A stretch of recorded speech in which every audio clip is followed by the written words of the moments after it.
Mun nimi on Aapo, mä oon 36, alun perin Kemistä, 14 vuotta asunut Helsingissä. Okei. Aapo. Mulle tärkeintä elämässä on ihmisten hyvinvointi, oma hyvinvointi, maapallo, onnellisuus, perhe, monet asiat. Aapo on hyvän näköinen. Aapo vaikuttaa hyvin niin kuin silleen määrätietoiselta. Moi! Aapo, moi. Charliina, kiva tavata. Kuin myös Huomasitteko, että ne ei halannut? Charlina halaa aina. Mitä sä teet työksessä? skeittaan ja teen sosiaalista mediaa. Okei, siistiä. Haluatko sä kertoa jotain sun luonteesta, että minkälainen tyyppi sä oot? No, miltä mä vaikutan sun mielestä? Mun mielestä sä vaikutat aika... Mä sanoisin, että sä vaikutat vähän semmoiselta luovalta, seikkailijalta, mutta sä oot aika rauhallinen. Miten sä itse kuvailisit itsesi? Rehellinen. Charliina on niin bubbly-ihminen, että mä oon niinku hämmentynyt, kun toi energia ei vaan matchaa ollenkaan. Se on jotenkin jännä kontrasti, että ne on jotenkin ihan eri maailmoissa nyt. Minkälaisia ihmisiä sä etsit, kun sä seurustelet? Minkälaisia naisia sä vedät puolesta? Kyllä mä uskon aitoon rakkauteen. Joo. Vaikka ei ihan heti uskoisi Aaposta, kun se on jotenkin... Juro. Joo. Mutta et uskoo rakkaat. Siellä on varmasti kuule tosi hellä mies sisällä. Okei. Mitä kauneus tarkoittaa sulle?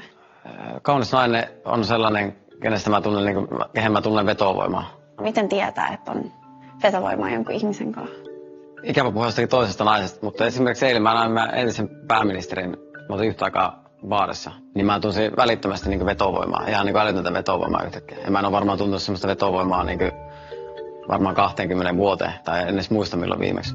Että onko se ehkä enemmän sitten energiaa, että se ei liity ulkoisiin asioihin, että se on enemmän semmoinen energiaa? Mä uskon, että se on energia. Sitten tavallaan energia mulle enemmän sitä, jos mä harrastan urheilua kuitenkin, se on mun ammatti. Niin mä kuitenkin, se on täynnä energiaa se mun urheilu koko ajan. Musta on ihanaa, miten ne molemmat kumminkin pysyy niissä omissa ajatuksissaan. Et toki vaikka ne on erilaiset, kumpikaan ei yritä muovata itseään toisen mieliksi, ja sitä on musta kiva katsoa. Saanko mä kysyä sulta ihan psykologisen kysymyksen? Kysy ihmeessä.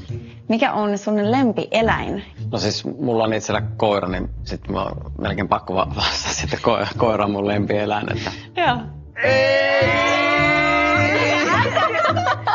Kaikki on pilalla. It's all over. Mä oon niin ihminen, mulla on homo sapiens, niin tavallaan, että ei mä en koe välttämättä niin yhteyttä siihen. Okei. Että ehkä enemmänkin arvostusta elämää kohtaan. Joo. Mutta sitten mä en halua sekoittaa itteni, Joo. että ei mulla tule sellainen olo, että mä eläisinkö susi jossain metsässä tai karhu, että... Okei, Aapo, it's not so serious. Mä luulen enemmän mielikuvitusta. Mä luulen, että Aapo yrittää sanoa, että hän ei inhimillistä eläimiä. Mä yrittää varoa sanojaan ja musta tuntuu, että se pahentaa ehkä tilannetta. Kyllä mä, jos mä kävelen vaikka metsässä, niin mä tunnen, että mä oon ihmisenä siellä metsässä ja siellä on eläimiä tekemässä sitten omia hommia siellä ympärillä. Okei.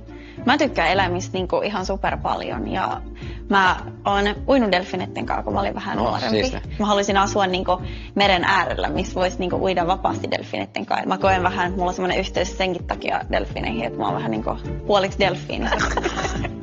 Musta on hieno tää kohtelu siitä, että kun hän kävelee metsässä, hän on siellä ihmisenä. Sitten hän on silleen, no silloin kun mä uin delfiinien kanssa, niin mä oon delfiini. Aapo vaikutti tosi semmoiselta maailmanseikkailijalta ja ehkä vähän luovalta, mutta mulla oli vaikea tutustua häneen. Mitäs veikkaatte, kuka lähtee ensimmäisenä kotiin? Aapo. Aapo. Kyllä se koira vastaus. Aapo. Kun mä mietin, että ketä mun pitää pudottaa tässä nyt ensimmäisenä, niin mä mietin sitä ihmistä, kenen kanssa meidän arvot ei oikein kohdannut ja mä en oikein päässyt sellaista pinnalla syvempää tutustua tähän ihmiseen.